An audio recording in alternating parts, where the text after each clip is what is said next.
Привет, меня зовут Саша. Я Сергей. Вы находитесь на канале «Понаехали и остались», и сегодня мы начинаем знакомить вас с Нью-Йорком. Сереж, а сколько лет ты живешь в этом городе? Почти 7.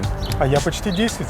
Думаю, что мы достаточно хорошо изучили Нью-Йорк для того, чтобы рассказать о нем вам. Кстати, в этом году Нью-Йорку исполняется 400 лет.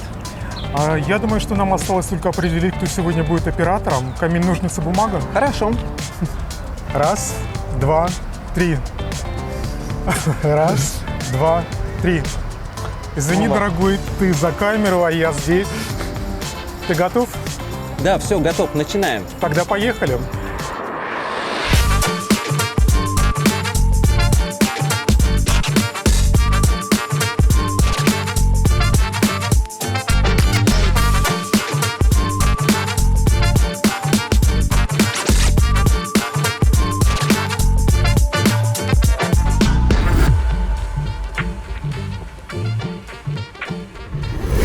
Предлагаю начать путешествие по Нью-Йорку с Центрального парка. Надеюсь, вы не против.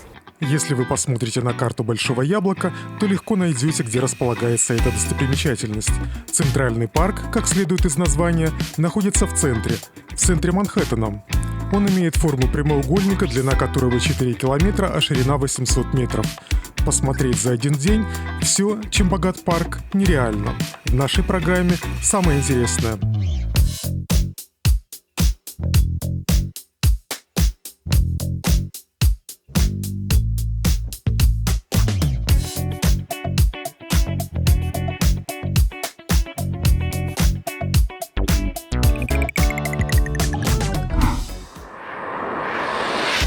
Центральная аллея главного парка Нью-Йорка начинается с памятников знаменитым шотландцам Вальтеру Скотту и Роберту Бёрнсу. Памятники городу подарили иммигранты. Кстати, Сереж, ты в курсе, что еще недавно в этом парке располагалась статуя знаменитому россиянину? Нет, не в курсе. Сейчас узнаешь. 2 года назад на одной из детских площадок парка появилась необычная скульптура. Французский художник изобразил кроваво-красного Владимира Путина верхом на маленьком танке. Таким образом, автор осудил введение российских войск в Украину и показал, что именно дети являются основными жертвами войны. С учетом того, что Путин был изображен с сохранением реальных пропорций, да еще и сидя, то назвать скульптуру можно было бы «Метр без кепки». После Нью-Йорка кровавый Путин демонстрировался на детских игровых площадках в десятках городов по всему миру. Пройдем дальше по аллее. Уличные художники привлекают внимание туристов едва ли не больше, чем памятники. Кстати, всегда хотел узнать, сколько стоит заказать здесь портрет. Excuse me, how much do you charge for your work? 15. Oh, good price. How long do you work here? This is my 10th time. Oh. How many customers do you have every day? On weekends I have like 5 maybe customers. Not much. Okay, thank you so much. Будете гулять по Нью-Йорку, рано или поздно захотите в туалет. Так вот, только в одном центральном парке 18 общественных туалетов. 18! Часть из них доступна для людей, которые передвигаются на колясках. Разумеется, все туалеты бесплатные, за исключением того, что находится на территории зоопарка. Чтобы попасть в зоопарк, нужно будет купить билет. Экскурсию по туалетам организуем как-нибудь в другой раз. А сегодня на нашем пути лишь один туалет. Он находится в конце аллеи. Мальчики налево, девочки направо. Сереж, камеру подержать? Давай.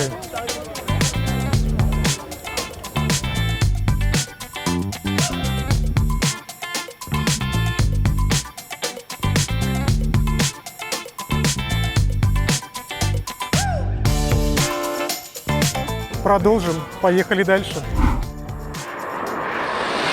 Центральный парк задумывался как место, где люди могли бы отдохнуть от городской суеты и насладиться природными пейзажами. И с этой задачей парк справляется уже 165 лет. Но эта часть достопримечательности славится не природой, а архитектурой.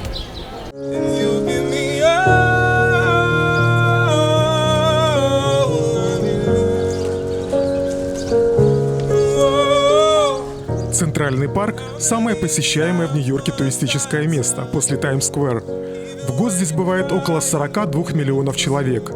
Поистине знаменитым парк сделал кинематограф. Здесь было снято более 300 фильмов. Hey С Рождеством!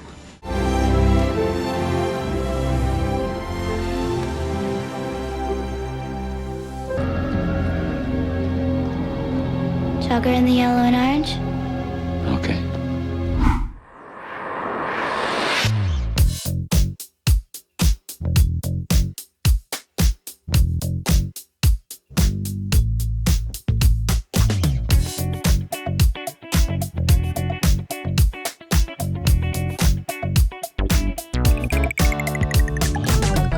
Этот фонтан с ангелом, благословляющим Нью-Йоркскую воду, одно из самых популярных и узнаваемых мест Нью-Йорка.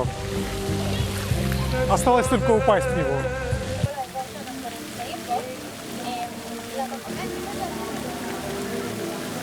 Скульптуру 1,5 века назад создала Эмма Стеббинс. К слову, она была лесбиянка, и этот факт ее биографии не принято замалчивать.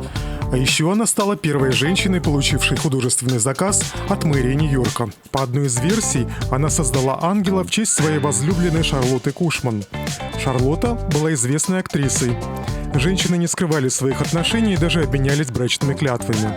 Ангел Эммы Стеббинс попадал в кадр во множестве фильмов, а в культовом сериале «Ангелы в Америке» был на заставке. А еще на фоне ангела я впервые сфотографировался с моим бойфрендом. Мы вместе уже 5 лет.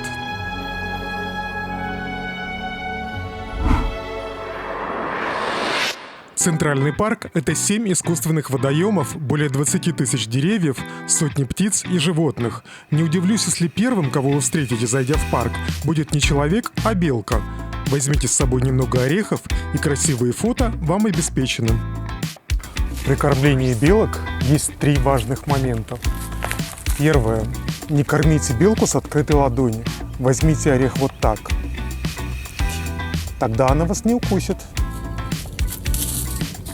5 лет назад меня все-таки укусила белка, потому что я кормил ее неправильно. И все закончилось тем, что мне делали укол от бешенства. На всякий случай.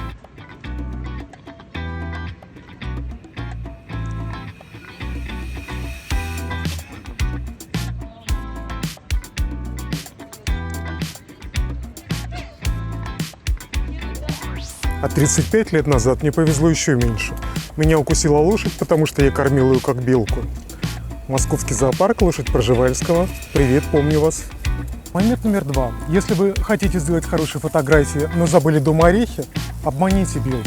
Киньте ей какую-нибудь веточку. Она подойдет поближе, рассчитывая на то, что вы хороший человек. Успеете сделать фотографию. Пока она не убежала, я не поняла, что вы редиска. И последнее. Когда кормите белку, не забывайте, у белки пушистый хвост. Если хвост не пушистый, вы кормите крысу. Среди памятных мест Центрального парка выделю мемориал, посвященный Джону Леннону. Если войти в парк со стороны западной 72-й улицы, то обязательно увидите на асфальте круглый рисунок, выложенный мозаикой, с надписью «Imagine» посередине. Памятное место выбрано не случайно. Если посмотреть из парка на улицу, то будет виден знаменитый дом Дакота, у входа в который был убит Джон Леннон. В апреле 1981 года Йоко Оно развеяла прах музыканта именно в этой части Центрального парка. С тех пор в память о Ленноне это место получило название «Земляничные поля» в честь песни «Strawberry Fields Forever». Мемориал часто усыпан цветами, а музыканты устраивают здесь импровизированные концерты. Вдова Леннона Йоко Оно, которой уже 91 год, продолжает жить в Дакоте.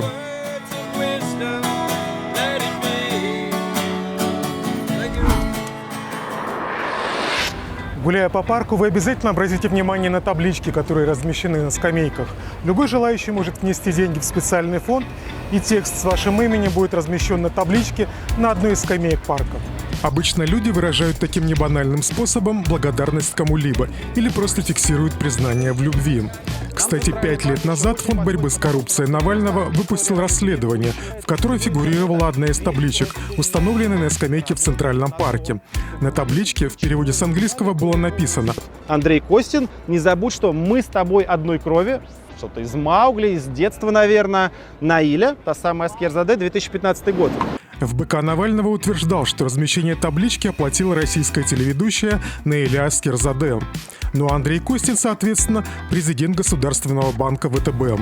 К слову, чтобы на табличке в Центральном парке красовалось ваше имя, нужно заплатить $10 тысяч. Гуляя по парку, мы случайно увидели саксофониста, который, как мне показалось, был в программе Алексея Навального. Но при знакомстве выяснилось, что это не он, а его родной брат. Как давно живете в Америке? Давно, 28 лет. Вам нравится страна? Да. 5 лет назад я снял ту самую табличку. Это было 6 декабря. А 7 декабря табличка исчезла. Клянусь, это был не я. Но попробуем воссоздать кадры 5-летней давности.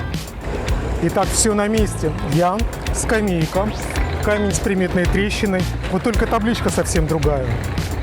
Новую табличку разместили 3 года назад в честь знаменитого эстрадного певца Тони Беннета, у которого, к слову, было 20 наград Грэмми, признание в любви от самой Мадонны, совместный тур с Леди Гагой, а еще дуэты с Рейтой Франклин и Джуди Гарланд, Барбарой Стрейзенд, Элтоном Джоном, Мэрайей Кэрри и Эми Уайнхаус и десятком других именитых вокалистов. А еще у него был знаменитый «Нью-Йорк, Нью-Йорк», исполненный с Фрэнком Синатрой. It's up to you, New York, New York. А что же Наиля? У нее тоже есть награды и премии, правда, от российского телевидения. А еще квартира и дача. То ли сама, то ли Костин подарил. У которого тоже награды и премии, квартиры и Путин в приятелях. Вот только таблички теперь у Наили и Андрея нет. Выходит, Наиля Аскерзаде выкинула деньги на ветер. Бедная женщина. Придется ей искать новую скамейку для признания в любви. Где-нибудь в Измайлово.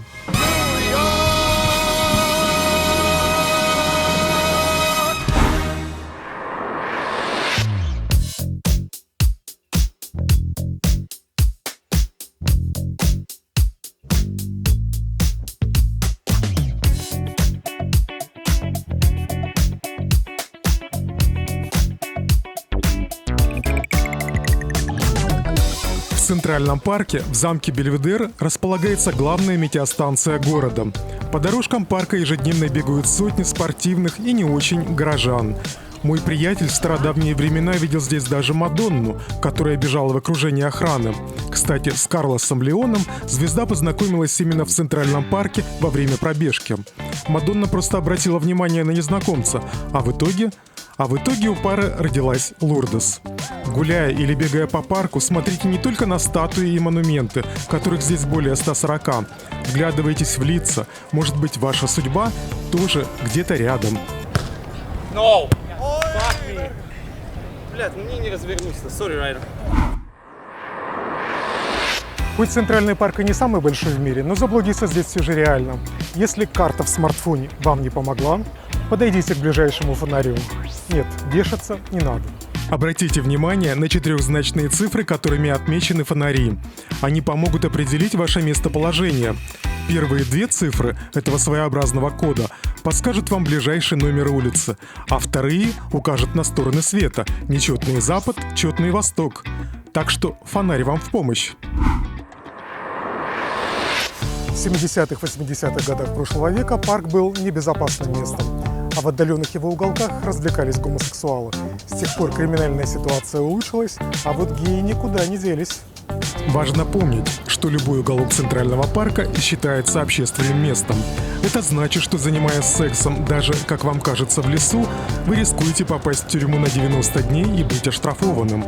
При этом неважно, решили ли вы заняться самоудовлетворением или сексом со своим партнером.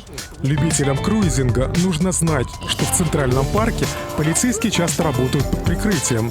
То есть каждый человек в штатском может оказаться тем, кто помешает вам получить грин-карту или гражданство США.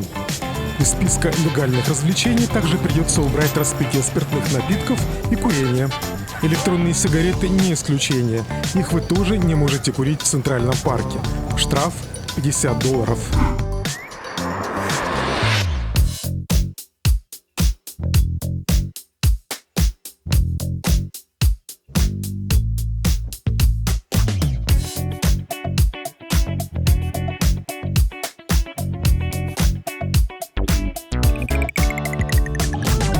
Сережа, как тебе дышится этим прекрасным воздухом? Спешу обрадовать, мой рассказ почти закончен. Сейчас накуришься. К слову, не забудьте покинуть Центральный парк вовремя. Он закрывается в час ночи, и пребывание после этого времени считается незаконным. Вас могут оштрафовать на $75. Ну что, Сереж, куда пойдем, кого поснимаем? Простите, чуть не забыл. Подпишитесь, пожалуйста, на канал «Понаехали и остались». Мы будем вас удивлять дальше. Встретимся в Нью-Йорке.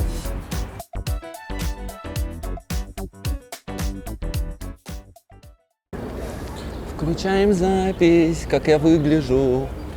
Я не знаю.